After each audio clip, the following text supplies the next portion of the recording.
ابو برزہ اسلمی کا احتجاج۔ امام مظلوم علیہ السلام کے سر اطہر اور دندان مبارک کے ساتھ یزید کی یہ جسارت دیکھ کر ابو برزہ اسلمی صحابی رسول جو اس دربار میں موجود تھے یزید سے بگڑ کر کہنے لگے، اے یزید، حسین کے دانتوں پر سے چھڑی ہٹا لے۔ بخدا میں نے رسول خدا صلی اللہ علیہ وآلہ وسلم کو دیکھا ہے کہ امام حسن علیہ السلام اور امام حسین علیہ السلام کے دانتوں اور ہونٹوں کے بوسے لیتے تھے اور فرماتے تھے، تم دونوں جوانان جنت کے سردار ہو، خدا تمہارے قاتلوں کو ہلاک کرے، ان پر لعنت خدا ہو اور دوزخ میں ان کو جگہ ملے۔ یہ بات سن کر یزید کو غصہ آ گیا اور ابو برزہ کو دربار سے نکال دینے کا حکم دیا۔ جب وہ چلے تو یہ الفاظ زبان پر تھے، خدا تیرے ہاتھوں کو قطع کرے۔ ملک روم کا سفیر دربار یزید میں۔ اس موقع پر یزید کے دربار میں جہاں اور سلطنتوں کے سفیر آئے ہوئے تھے، سلطنت روم کا سفیر بھی موجود تھا۔ اس نے یزید سے پوچھا، سفیر، سونے کے تشت میں یہ کس کا سر ہے؟ یزید، حسین ابن علی کا۔ سفیر، ان کی ماں کا کیا نام تھا؟ یزید، فاطمہ۔ سفیر، وہی فاطمہ جو تمہارے رسول کی بیٹی ہے؟ یزید، ہاں وہی۔ سفیر، افسوس تجھ پر اور تیرے دین پر، مجھ کو دیکھ کے میرا سلسلہ نسب حضرت داؤد نبی پر ختم ہوتا ہے۔ مجھ سے لے کر حضرت داؤد تک بہت سی پشتیں ہیں، لیکن یہود و نصارہ آج تک میرے قدم کی خاک کو تبرک سمجھ کر اپنی آنکھوں سے لگاتے ہیں، اور تم لوگ اپنے نبی کے نواسے کو قتل کرتے ہو۔ ملک چین کے ایک جزیرے میں حضرت عیسیٰ علیہ السلام کی گدھے کا سم ایک ظرف میں رکھا ہے۔ ہزاروں عیسائی اس کی زیارت کو آتے ہیں اور اس کی بڑی تعظیم کرتے ہیں۔ اب ذرا تو اپنی حالت کا ان سے مقابلہ کر، وہاں تو گدھے کے سم تک کا یہ احترام اور یہاں نبی کے نواسے کے ساتھ یہ ظلم۔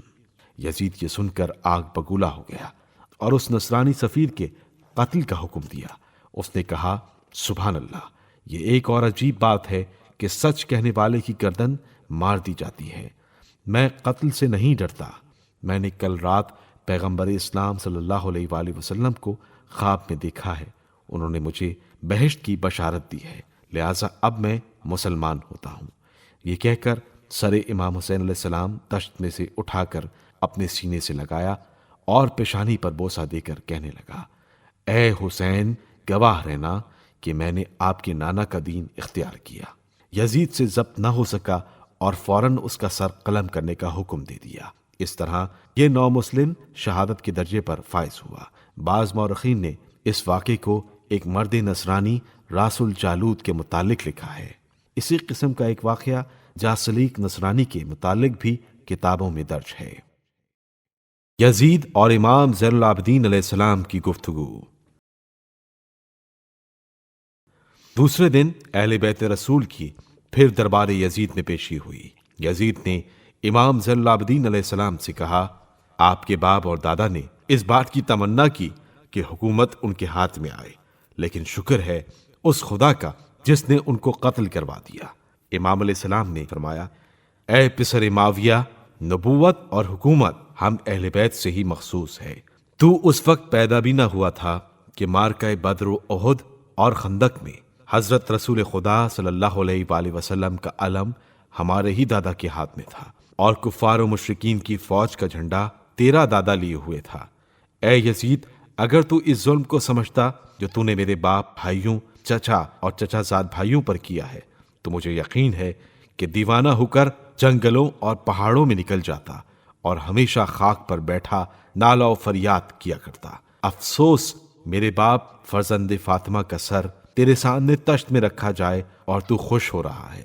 اس ذلت کے لیے تیار ہو جا جو قیامت کے دن تجھے پیش آنے والی ہے۔ اہل حرم زندان شام میں۔ یزید نے حکم دیا کہ ذریت رسول کو اس قید خانے میں قید کیا جائے جو اس کے محل کی دیوار کے نیچے تھا، جس میں روشنی بہت کم تھی اور تازہ ہوا کا کسی طرف سے گزر نہ تھا، برسوں سے خالی پڑا ہوا تھا۔ آہ، رسول کی اولاد، چھوٹے چھوٹے بچے، فلک ستائی بیبیاں اور ایسا تنگ و تاریک قید خانہ۔ لکھا ہے کہ شام کو صرف ایک بار تھوڑا سا کھانا اور تھوڑا سا پانی اہل بیت کے لیے بھیج دیا جاتا تھا۔ یہ کھانا مقدار میں اتنا کم ہوتا تھا کہ شکم سیر ہو کر کھا نہ سکتے تھے۔ بیویاں پہلے بچوں کو کھلا دیتی تھیں، پھر جو باقی بچتا تھا وہ خود کھا لیتی تھیں۔ کسی شخص کو اجازت نہ تھی کہ اہل بیت سے ملنے کے لیے قید خانے میں جا سکے۔ بیویوں کو یہ اجازت نہ تھی کہ اپنے شہیدوں پر زور زور سے نوحہ کریں۔